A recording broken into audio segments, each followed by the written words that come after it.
इस वीडियो में हम HVG के डिस्कस करने वाले हैं जो कि गिरिराज न्यूज़पेपर से पिक किया गया है। तो करंट अफेयर्स और स्टैटिक जीके हम डिस्कस करते हैं इस न्यूज़पेपर का HPGK का।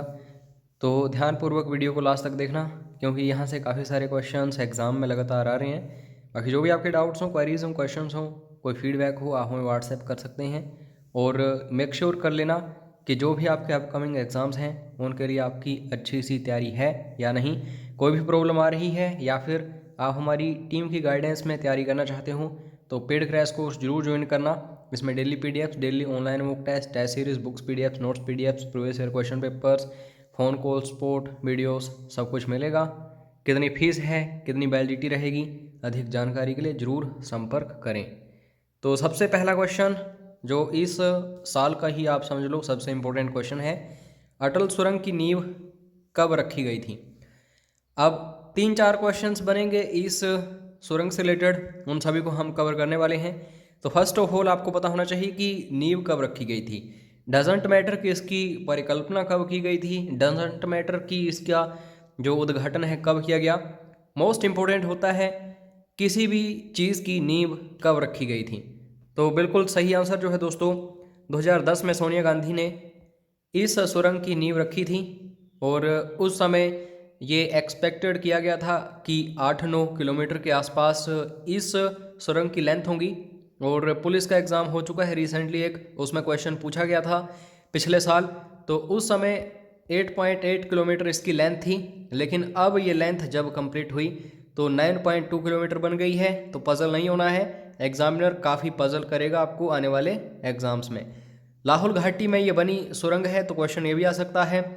और किस पर्वत श्रृंखला में ये सुरंग है, ये भी क्वेश्चन आ सकता है।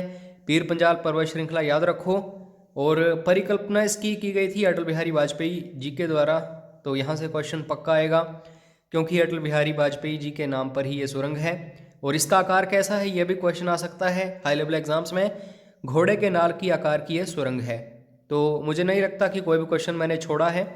अगर फिर भी कोई क्वेश्चन छूट जाए इससे रिलेटेड तो कमेंट बॉक्स में ज़रूर लिखना, आपका नॉलेज जो है इंक्रीज़ हो जाएगा। और वीडियो को लाइक ज़रूर किया करो। आप सभी अगर लाइक करते हो वीडियोस को तो हम मजबूर होते हैं ज़्यादा से ज़्यादा इंपॉर्टेंट वीडियोस बनाने में। और शेयर भी किया करो अपने दोस्तों के साथ, चैनल को सब्सक्राइब करवाओ, खुद भी करो। प्रधानमंत्री फसल बीमा योजना के अंतर्गत हिमाचल सरकार की हिस्सेदारी क्या है।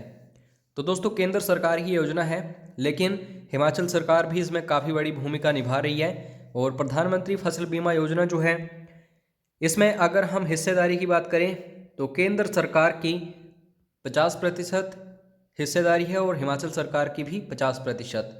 तो 2016 में इसे लॉन्च किया गया था। हिमाचल खुंब विकास परियोजना।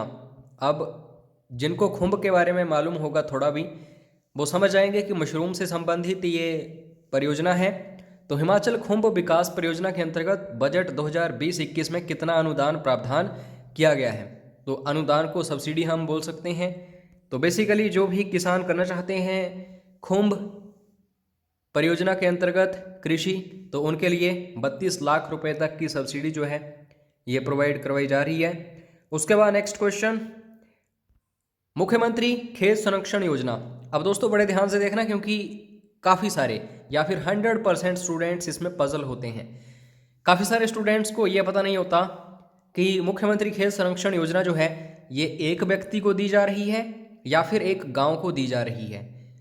तो ध्यान रखिएगा, क्वेश्चन क्या है, मुख्यमंत्री खेत संरक्षण योजना के अंतर्गत कितना व्यक्तिगत, ये जो व्यक्तिगत है इसको बड़े ध्यान से देखो, अनुदान दिया जा रहा है। तो बिल्कुल सही आंसर जो होगा इस क्वेश्चन के अकॉर्डिंग वो होगा 80%।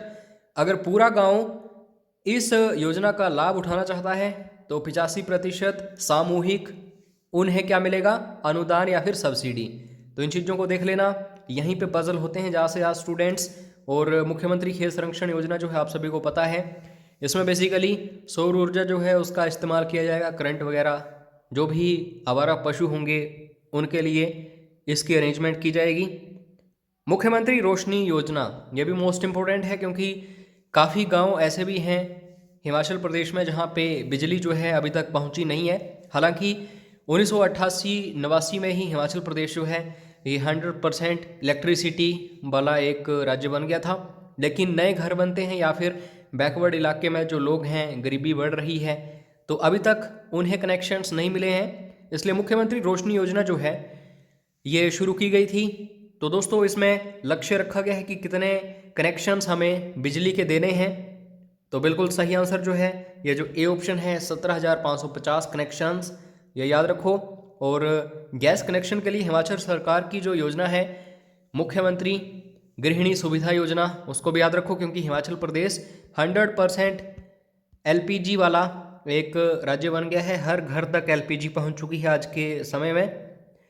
और याद रखना बजट में ये जो प्रावधान है मुख्यमंत्री रोशनी योजना के लिए, अगर आप हाई लेवल एग्जाम्स की तैयारी कर रहे हो तो 13 करोड़ 16 लाख तो इसके लिए दिया गया है।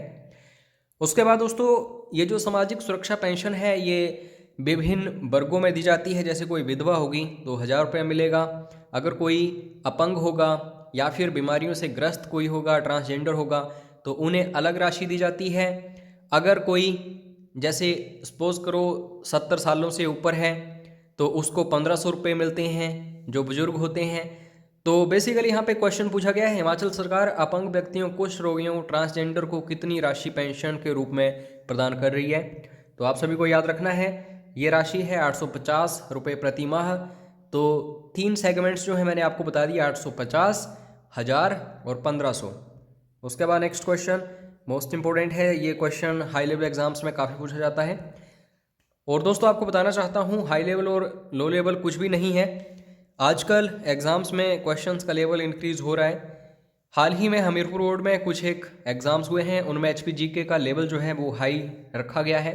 तो ऐसे ऐसे क्वेश्चंस आ रहे हैं जो बुक्स में मिलते भी नहीं हैं। तो अच्छे से पढ़ना है आपको और लगातार फॉलो करना है इस सीरीज़ को। ये जो गिरिराज न्यूज़पेपर वाली चल रही है और HPGK की जो भी सीरीज़ मैंने चलाई हुई हैं उनको भी अच्छे से देखो। संदीपनी हिमालय आश्रम, जिसे वेदांत संस्थान भी कहा जाता है, ये पालमपुर में है। तो इसकी स्थापना जो है ये कब की गई थी? तो बिल्कुल सही आंसर जो है इसका आंसर होगा 1981। मेक श्योर कर लेना ये पालमपुर में ही है, क्योंकि मैं यहाँ पे थोड़ा सा पजल हूँ। तो अगर अन्य कोई स्थान हो तो कमेंट बॉक्स में ज़रूर लिखना। मैं नहीं चाहता कि आपको कोई गलत जानकारी मिले, हर एक अभ्यर्थी तक सही जानकारी पहुँचनी चाहिए।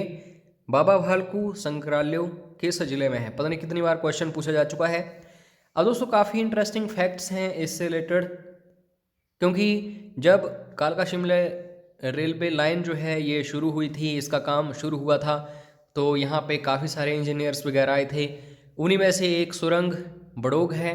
तो एक इंजीनियर था जो उस सुरंग का कार्य कर रहा था, कुछ प्रॉब्लम्स आई और वो सुरंग जो है वो नाकामयाब हो गई और उस इंजीनियर ने आत्महत्या कर ली थी। फिर उस इंजीनियर की जो आत्मा है, आत्मा का साया, उसने काफ़ी तंग किया था यहाँ के लोगों को। तो फिर उस समय बाबा भालकू जो है इन्होंने काफ़ी अच्छा काम किया था उस समय इस विषय में। तो दोस्तों इनसे रिलेटेड वहाँ पे एक संग्रहालय जो है देखने को मिलता है। तो कहाँ पे है, किस जिले में है, क्वेश्चन यही आता है, शिमला याद रखना। उसके बाद विश्व का सबसे ऊंचा चाइल्ड क्रिकेट मैदान किस वर्ष बनाया गया था? Most important, low level exams की तैयारी कर रहे हो, सीधा क्वेश्चन आता है कि विश्व का सबसे ऊंचा चाइल्ड क्रिकेट मैदान जो है किस जिले में है? तो आप सभी का आंसर होना चाहिए सोलन। अगर आप हाई लेवल एग्जाम्स की तैयारी कर रहे हो तो आपको ये पता होना चाहिए कि विश्व का सबसे ऊंचा चाइल्ड क्रिकेट मैदान जो है यह किस वर्ष बनाया गया था? तो 1893 ईस्वी बिल्कुल सही है। उसके बाद नेक्स्ट क्वेश्चन दोस्तों, आयुर्वेद विभाग जो है हिमाचल प्रदेश का, इसका नाम जो है बदल दिया गया है। तो काफ़ी सारे विभागों के नाम बदले जाते हैं और उनसे रिलेटेड क्वेश्चंस पूछे जाते हैं। हिमाचल आयुर्वेद विभाग का नाम बदलकर क्या रखा गया है? तो आयुष विभाग याद रखना। उसके बाद नेक्स्ट क्वेश्चन, महात्मा गांधी अंतिम बार शिमला कब आए थे? आप सभी को पता होगा कि 12 मई 1921 को महात्मा गांधी पहली बार आए, लेकिन किसी ने भी ऐसा नहीं सोचा होगा कि महात्मा गांधी जी अंतिम बार कब आए थे शिमला में। लेकिन क्वेश्चन यहाँ से बन सकता है, पॉसिबिलिटी है, तो अच्छे से देख लो। 1946 में कैबिनेट मिशन जब हमें देखने को मिल रहा था, तो उस संदर्भ में महात्मा गांधी जी शिमला लास्ट बार आए थे 1946 में। शिमला राज्य पुस्तकालय कब स्थापित किया गया था? ये भी पता नहीं कितनी बार क्वेश्चन पूछा जा चुका है। शिमला स्टेट लाइब्रेरी इसको एस्टैब्लिश किया गया था 1838 ईस्वी में। उसके बाद नेक्स्ट क्वेश्चन, शिमला शहर के लिए बिजली की आपूर्ति के लिए चाबा पावर स्टेशन कब शुरू किया गया था? सीधा क्वेश्चन आता है, चाबा पावर स्टेशन कहाँ पे स्थित है? तो शिमला आपको याद रखना है। और शिमला शहर के लिए बिजली की आपूर्ति के लिए इसकी शुरुआत की गई थी। कब की गई थी? इसको अच्छे से देख लेना, 1912 ईस्वी में। कालका शिमला रेल लाइन पर बनी बड़ोग सुरंग की लंबाई कितनी है? सबसे लंबी सुरंग कौन सी है? बड़ोग सुरंग है। आई थिंक 33 नंबर है इसका, देख लेना। और कालका शिमला रेलवे लाइन जो है 2008 में इसे वर्ल्ड हेरिटेज साइट में शामिल कर लिया गया है। 1903 में इसकी शुरुआत हुई थी। लॉर्ड कर्जन उस समय कौन था? वाइसरॉय था। और 96.5 किलोमीटर इसकी लेंथ है। 103 सुरंगें हैं, एक सुरंग बंद हो चुकी है, 20 इसमें स्टेशंस हैं। तो ये सारी चीज़ें आपको फिंगर टिप्स पर याद होनी चाहिए। और कालका शिमला रेल लाइन पर बनी बड़ोग सुरंग जो है उसकी लंबाई कितनी है? 1144 मीटर। मोस्ट इंपॉर्टेंट क्वेश्चन है ये भी। सिरमौर के राजा शमशेर ने नाहन फाउंड्री की स्थापना कब की थी? सीधा क्वेश्चन आता है कि सिरमौर जिले में नाहन फाउंड्री की स्थापना किसने की थी? तो आप सभी का आंसर होना चाहिए राजा शमशेर प्रकाश। और इस फाउंड्री की स्थापना कब की गई थी? इसको अच्छे से देख लेना, 1867 ईस्वी।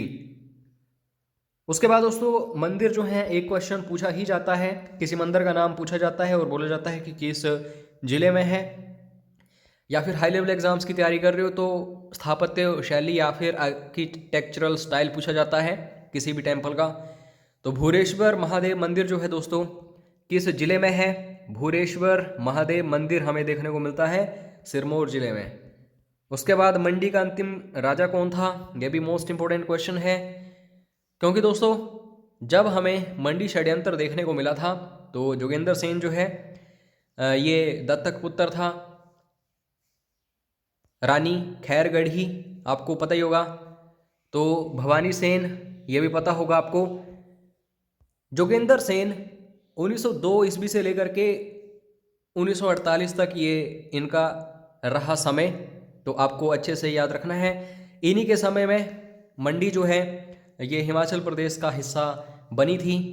तो ऐसे क्वेश्चंस बनते ही रहते हैं। ये भी क्वेश्चन मंडी से रिलेटेड है और काफ़ी इंपॉर्टेंट है। इनफैक्ट ऐसे क्वेश्चंस आपको बुक में देखने को कभी मिल ही नहीं सकते।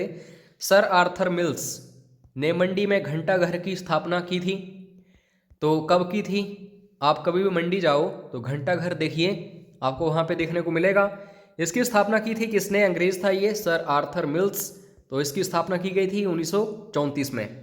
इसको भी अच्छे से देख लेना। बाकी दोस्तों पेड क्रैश कोर्स की जानकारी आप लेना चाहते हो, अगर आप सिंपली HPGK के लिए ही पेड क्रैश कोर्स ज्वाइन करना चाहते हो तो वो भी कर सकते हो, हमारी टीम ने लॉन्च कर दिया है।